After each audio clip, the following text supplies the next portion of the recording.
क्या आप जानते हैं कि भगवान विष्णु के 10 अवतार केवल 10 कहानियां नहीं, बल्कि स्वयं सृष्टि के विकास का एक गुप्त रहस्य है। ये कहानी सिर्फ देवताओं और असुरों के युद्ध की नहीं, बल्कि इस बात की है कि कैसे ब्रह्मांड के पालनकर्ता ने एक मछली का रूप लिया, एक पर्वत को अपनी पीठ पर उठाया और एक बौने ब्राह्मण बनकर 3 पग में ही संपूर्ण ब्रह्मांड को नाप लिया। क्यों? इसका उत्तर आज तक कोई नहीं जानता था, लेकिन आज ये रहस्य उजागर होगा। कहा जाता है जब जब इस पृथ्वी पर अधर्म का अंधकार धर्म के प्रकाश को निगलने लगता है, जब जब मानवता अपने पथ से भटक जाती है, तब तब ब्रह्मांड के पालनकर्ता श्री हरि विष्णु कॉस्मिक बैलेंस को पुनः स्थापित करने के लिए अवतार लेते हैं। ये केवल एक वचन नहीं, ये एक कॉस्मिक लॉ है। सतयुग से लेकर कलयुग के अंत तक उनकी लीला अपरंपार है। उनकी यात्रा का आरंभ तब हुई जब सृष्टि स्वयं संकट में थी। प्रलय के महासागर में जब वेदों की नौका डूब रही थी, तब उन्होंने मत्स्य अवतार लिया।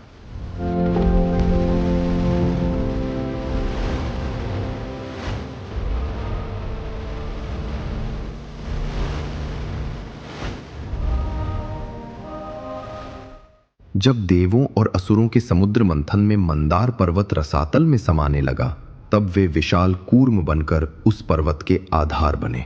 और जब हिरण्याक्ष नामक असुर पृथ्वी को ही हरकर पाताल लोक ले गया, तब भगवान ने महाशक्तिशाली वराह का रूप धरकर पृथ्वी का उद्धार किया। ये केवल 3 अवतार नहीं थे, ये सृष्टि के अस्तित्व की नींव थे। लेकिन कहानी यहीं समाप्त नहीं हुई। तब समय ने देखा उन असुरों को जिन्हें अपने वरदानों पर अहंकार था। हिरण्यकशिपु, जिसे न कोई मनुष्य मार सकता था, न पशु, न दिन में न रात में, न घर के अंदर न बाहर।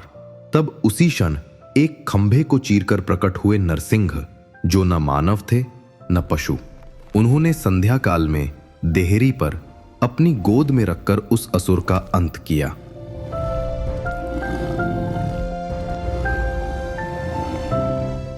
फिर आया राजा बलि का अहंकार, जिसे तोड़ने के लिए भगवान ने वामन अवतार लिया और एक छोटे से ब्राह्मण के रूप में आकर 3 पग में तीनों लोक नाप लिए। ये भगवान की लीला ही है जो हर अहंकार को तोड़ देती है।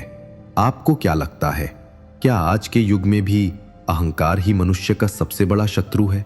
अपने विचार कमेंट्स में अवश्य बताएं और इस दिव्य यात्रा का हिस्सा बने। इसके बाद भगवान ने पृथ्वी पर मानव रूप में लंबा समय बिताया। वे क्षत्रियों के अहंकार को नष्ट करने के लिए परशुराम बनकर आए, हाथ में परशु लिए एक महायोद्धा। फिर वे राम बनकर आए, मर्यादा पुरुषोत्तम, जिन्होंने धर्म की स्थापना के लिए हर कष्ट सहा और हमें एक आदर्श जीवन का मार्ग दिखाया।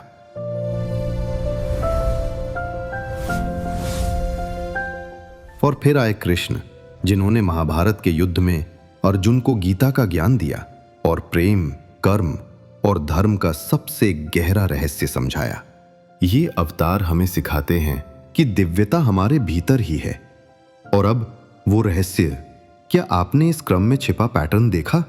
मत्स्य, जो जल में रहता है, कूर्म, जो जल और थल दोनों में रहता है, वराह, एक जंगली भूमि का पशु, नरसिंह, आधा पशु आधा मानव, वामन, एक अविकसित मानव, परशुराम, एक गुस्सैल वनवासी, राम, एक आदर्श सामाजिक मनुष्य, कृष्ण, एक दिव्य ज्ञानी, और बुद्ध, करुणा और आत्मज्ञान के प्रतीक।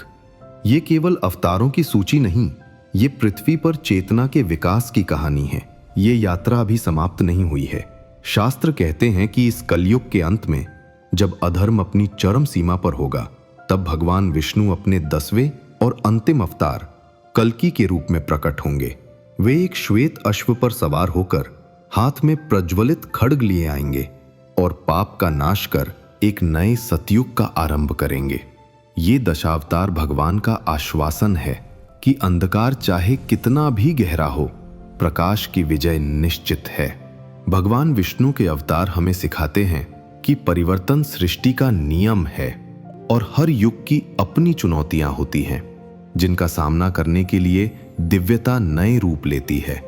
हमारी अगली कथा को जानने के लिए हमारे चैनल को सब्सक्राइब करें, इस वीडियो को अपने परिवार के साथ साझा करें और भक्ति भाव से कमेंट में लिखिए जय श्री हरि विष्णु।